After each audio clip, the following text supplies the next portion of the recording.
Tivemos aí este fim de semana o Daniel e a Noemi connosco e acho que foi mesmo muito positivo. Desde o retiro de casais até domingo.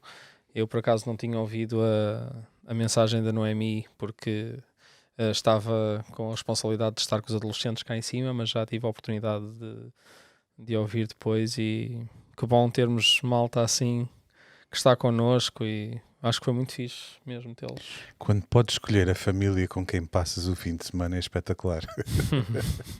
A família que, pronto, naturalmente dá mais prazer ou dá mais estímulo do que... Estes em especial E estes foram são pessoas que muito queridas para nós. O Daniel e a Noemi são pessoas que conhecemos há 11 anos e tudo começou num convite para estar em Madrid? em Madrid. Não, em Depois, Madrid não, Valência. Exato, foi. E depois numa conferência de pastores e líderes, e depois eles convidaram-nos para estar na igreja em Maiorca e depois nós convidámos-los para virem passar uma semana justamente com a nossa família, coisa que, segundo eles, nunca lhes tinha acontecido, ou seja, haver uma família de pastores que os convidassem para vir passar um fim de semana sem programas. Não foi para pregar ou para estar na igreja, foi para estar connosco, literalmente para estar connosco, para lhes mostrarmos Lisboa e para estarem connosco em casa. Acontece que coincidiu esse momento com, por exemplo, o Marcos ter vindo da Índia e o Marcos vinha assim de ter vivido uma experiência muito, muito forte que os impactou profundamente e, acima de tudo, o que é que nos impactou? Foi a relação na mesa, a sério, mesmo assim, passámos horas à nossa mesa, a família deles, a nossa família, a partilhar, a orar, a chorar, sei lá. E foi aí que a gente percebeu que éramos filhos do mesmo pai e da mesma mãe, mas não sabíamos que tínhamos esses irmãos assim tão longe. E é interessante que a Noemi traz uma reflexão sobre família e igreja. Ser igreja em família e ser família em igreja. Uma perspectiva saudável. Sim, sem dúvida. Eu costumo dizer que a família é em tese o lugar onde as crianças têm a primeira experiência, por exemplo, de escola, de igreja, de justiça, noção de justiça, e sem dúvida pensar numa igreja que é uma família, numa família que é a primeira experiência de igreja dos nossos filhos, para mim isso tem muito, muito significado. Há coisa de 2 semanas, um dos meus filhos, depois de um comentário que eu fiz para com ele, ele lembrava-me justamente disso, de para ele ser suficiente nós sermos família em muitos aspectos. Isso é realmente importante. Uma das coisas que a Noemi, o tópico que a Noemi trouxe no domingo, não sei depois de ter escutado a pregação, porque houve muita gente que comentou antes de eu a ter escutado, não sei se era esse o objetivo principal dela, mas gerou ali uma pergunta, uma questão que eu acho que é muito pertinente, né? Porque falar de igreja e família, às vezes parece que estamos a falar de duas coisas que chocam, por vezes. E depois de ter falado com algumas pessoas sobre este assunto, do meu pequeno grupo, comentários que eu ouvi, até mesmo aqui na igreja, ainda hoje com o Bruno, gerou, pelo menos a mensagem que foi trazida no domingo, a partilha, gerou esta discussão. Eu acho que era um bom tópico para desenvolver.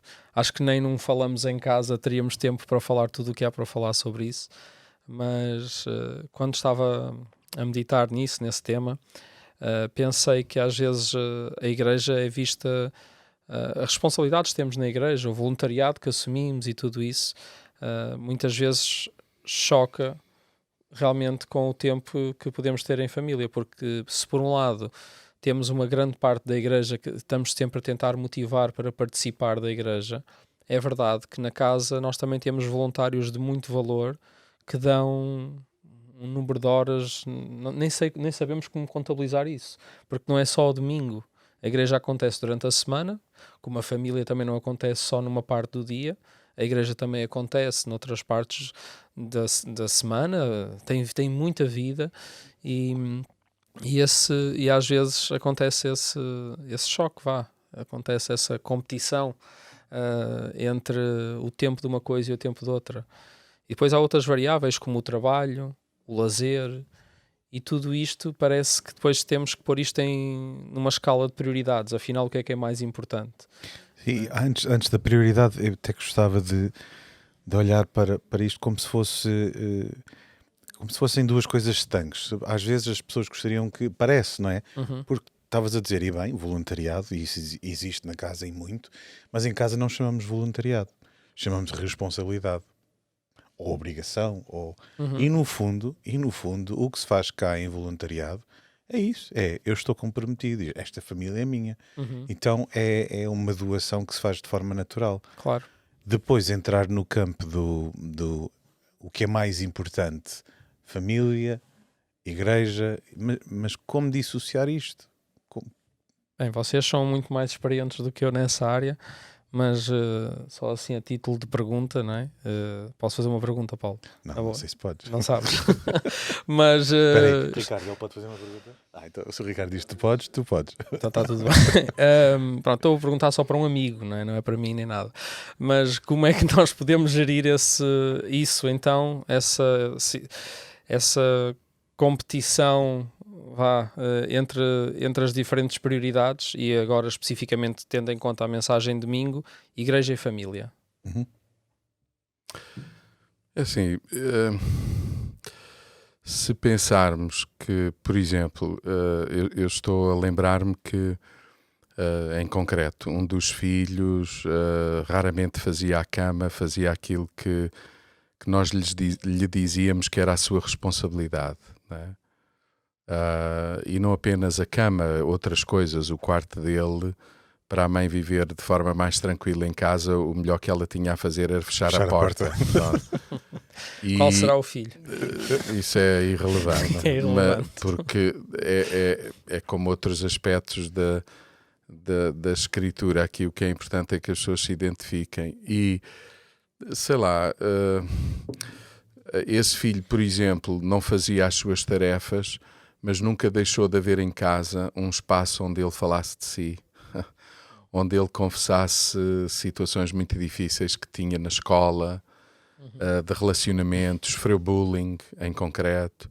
Algumas vezes íamos ter com ele ao quarto para orar com ele, para estar com ele mais e perguntar como foi o dia. E no verdadeiro sentido, nós estamos também em família a revelar de alguma maneira o que a igreja deveria ser. A igreja não deve ser apenas um lugar onde nós mobilizamos pessoas para fazerem tarefas, e é evidente que são precisas. As tarefas são precisas de ser realizadas porque numa estrutura como a nossa, nós precisamos cada vez mais pessoas voluntárias para se envolverem, mas para se envolverem de forma a que também coletivamente possamos viver mais igreja. Mas, quer dizer, mas é suposto também que na igreja nós saibamos, percebamos e toda a gente entenda cada vez mais isso. Mais importante do que as tarefas é a pessoa. E às vezes as tarefas são pretextos para estarmos. Excelentes pretextos para estarmos, para nos conhecermos, para falarmos de nós, para ouvirmos o outro, para orar. Então, por exemplo, eu não me lembro em casa de deixar de orar só porque um filho não fez a cama, ou deixar de lhe dar a comer só porque ele não arrumou o quarto. E este entendimento é também muito importante.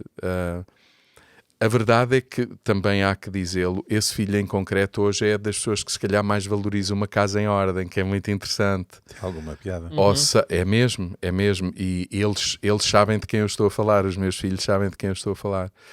Ou seja, há coisas que também que naturalmente hoje não fazemos por algumas razões, que amanhã eventualmente nos veremos envolvidos e a fazê-las, mas aquilo que de facto mais significado teve em casa como na igreja é o cuidado uns pelos outros, a provisão.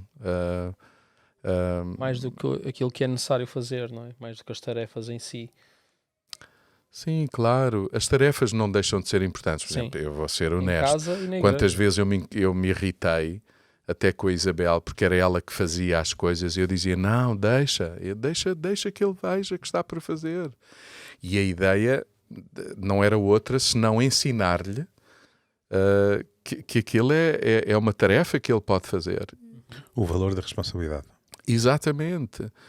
E às vezes, enfim, havia estas questões, eu chegar a casa e haver estas tensões e a gente chamar a atenção porque é preciso. E às vezes também há aquela noção de dizer sempre a mesma coisa aos filhos e de ter aquela dúvida, será que isto funciona na vida deles? E funciona. É que educar é muito cansativo, nós temos que dizer a mesma coisa muitas vezes. E igreja é muito isso também. É mesmo. Eu confesso-te, a sério, a Isabel, enfim, para mim como é evidente, assim, uma pessoa muito, muito importante. E ela diz-me, lembra-me imensas vezes, ela vai achar graça quando vir este podcast, ela diz, amor, educar pessoas é exatamente o mesmo que educar filhos. A gente tem que repetir as mesmas coisas muita vez e ter a paciência para não desistir. E sim, igreja ser como uma família e a família ser como uma igreja. Por exemplo, na família, o lugar do perdão, da confissão, do acolhimento, Da aceitação incondicional. Coisas que... Sim, do sigilo. As pessoas saberem que aqui estão... Ninguém vai falar deles assim de forma leviana, porque são os filhos, é o pai, é a mãe. Mas é tão importante isso numa comunidade, eu acho muito, muito importante. Então há aqui uma série de valores. Gente que serve outros, mas que no mínimo, quando estamos à mesa, damos graças a Deus pelo que está na mesa e pelo que o pai, a mãe fez, os irmãos fazem por nós. Esta noção, eu acho que isso é muito rico, muito enriquecedor. E depois em família também, Noemi falou um bocadinho disso, que existe tanta diversidade, não é? Que não só é cansativo dizer as mesmas coisas à mesma pessoa, ao mesmo filho, como depois estamos sempre a aprender, readaptar e a readaptar e a descobrir outra vez. Vocês disso não percebem nada. Não. Vocês vão perceber isso quando eles casarem. Não, eu tenho 3 e é verdade que ainda tens muito mais experiência do que eu. Não, estou a brincar. Mas, sim, cada filho é diferente. Cada filho é diferente. Claro. E eu não sei se já ouviram esta expressão de que mas eu eduquei os 3 da mesma maneira. Isso não existe. Não, eu dei aos 3 a mesma educação, ou seja, eles deviam respeitar da mesma forma. Há que ter muito cuidado com isso, porque se as pessoas, quando dizem isso, o que estão a dizer é partilhei com todos os mesmos valores, está corretíssimo. Sim. Mas a forma de partilhar os valores e os processos de cada um os acolher é completamente diferente. Até na correção, quer dizer, há coisa que funciona com um dia deste o Bruno confessava algo que pronto, a forma de atuar com a Carolina funcionava de maravilha. Tentou a mesma abordagem com o Pedro ri-se. Não, e rir não é mau, Bruno, porque desafio é um filho dizer, e tu, porque é que não fazes? Pois, eu tinha um filho que dizia, mas porque é que tu me mandas fazer já não é isso? Com 2 anos. Era muito pequeno. Ele dizia, e porquê é que não vais tu em vez de me estás a pedir a mim? Por exemplo, vai buscar as minhas pantufas. Ele diz, porquê é que não vais tu? Um nem questionava, ia. O outro dizia, já vou. E o outro dizia, vai tu. Pois, também. Ora, como o valor que eu queria passar era o valor da cooperação, eu tinha que explicar a de forma mais intensa, criativa, a razão e o valor dele participar no meu bem. Porque em família, como de resto na igreja, nós somos participantes do bem do outro. E nem é do outro o que congrega connosco ao domingo, ou nos pequenos grupos, ou o que é que seja. É o bem do outro. Do outro, próximo. No local de trabalho, onde for. E daí a importância e a riqueza, acho eu, também do nosso púlpito, ter a variedade de pessoas que por lá passam com responsabilidade, mas têm formas, têm processos, têm maneiras de comunicar diferente e alcança uns enquanto os outros alcançam outros. Eu acho que isto é tão... Eu acho que o púlpito é muito importante, como estás a dizer, Paulo. Eu acho que faz sentido nós dirigirmos para muitos à comunidade, da mesma maneira como o João estava a dizer.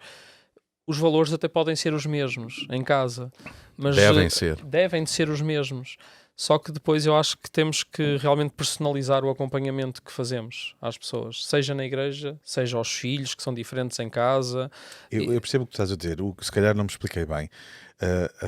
A forma de comunicar algumas coisas é diferente para pessoas diferentes, ou seja... Eu, se comunico da minha maneira, chega a 3 ou 4. Tu, se comunicas, chegas a dois desses e mais uns quantos. E aí em corpo nós somos capazes de... E há riqueza, assim, quando também há diversidade lá de cima. A nossa mais-valia é as mulheres que temos, que também nos sussurram ao ouvido quando é necessário e que nos... E igreja também é isso, e família é isso. Posso meter uma pergunta aqui de fora? O Bruno quer fazer uma pergunta. Há pessoas que dizem na minha vida, primeiro Deus, colocar as coisas assim desta maneira, e se calhar pergunto mais diretamente. Qual era a ordem?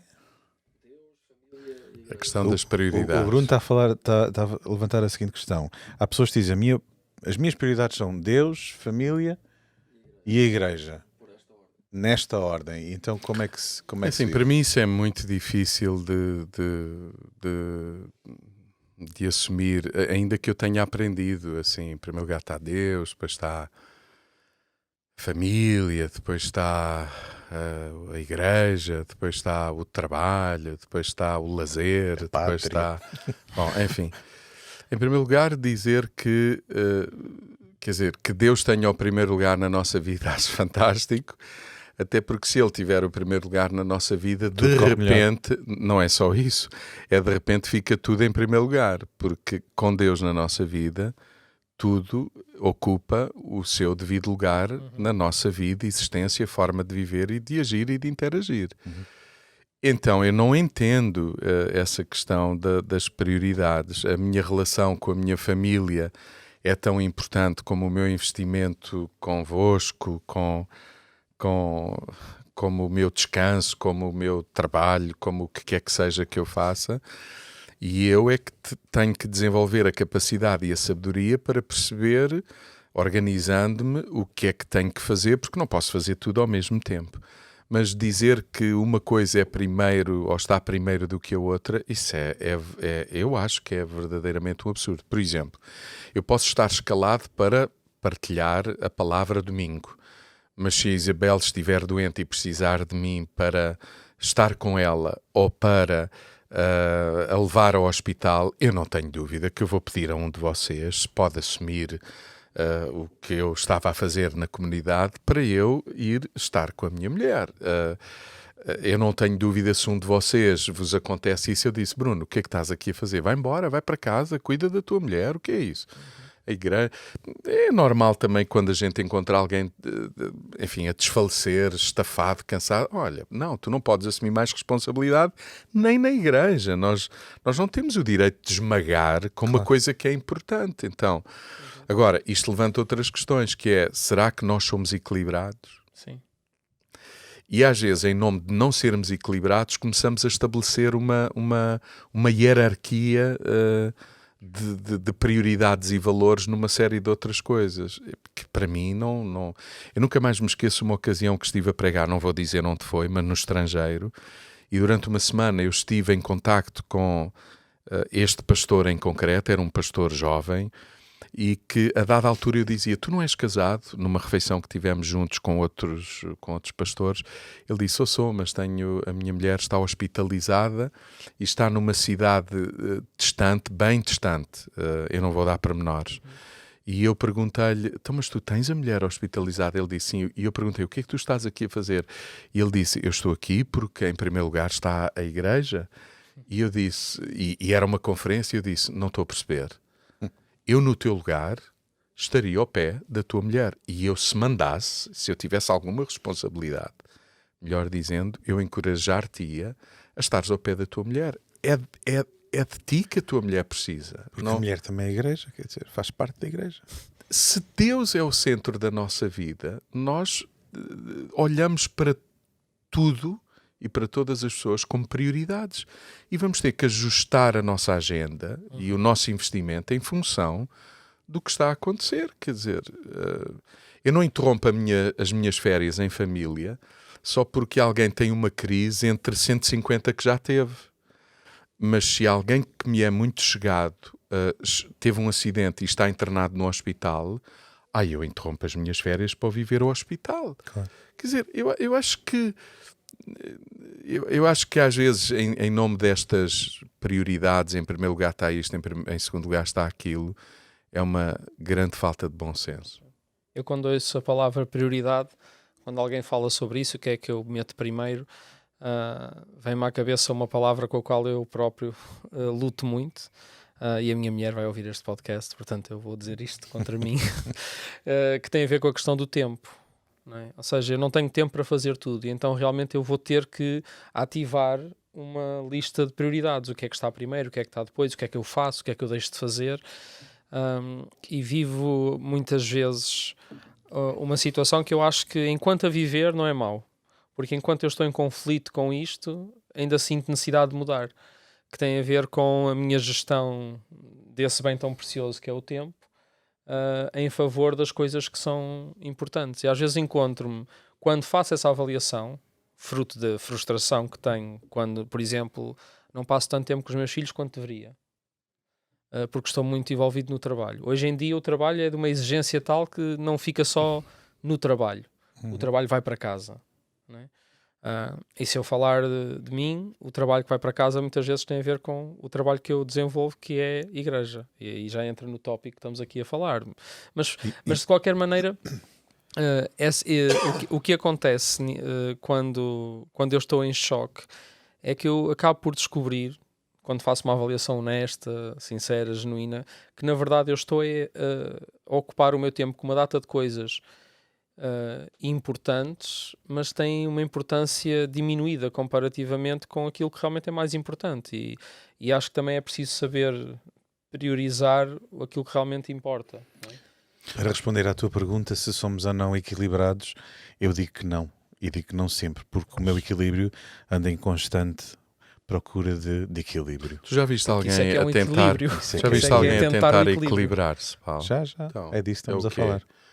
Por exemplo, eu acho que quando estamos a falar deste tipo de coisas, o ideal é estarmos rodeados de pessoas que nos amam, que têm um genuíno interesse em nós, que não são egoístas e que nos dizem o que a gente precisa de ouvir, não necessariamente para fazer exatamente como está a ser dito, mas para que a gente encontre o nosso ponto de equilíbrio. Por exemplo, no tempo em que as agendas eram feitas no papel e escritas a lápis, que era como eu fazia normalmente as minhas agendas, a Isabel de vez em quando aparecia-me na minha agenda do estilo: não jantas connosco há 4 dias, precisamos de ti. Aquilo era suficiente para mim. De início irritava-me profundamente em nome dessa mentalidade, em primeiro lugar e tal. E só faltava escrever antes: assim diz o senhor. Não era preciso. A senhora dizia. Para o topo da lista. Não, a senhora dizia: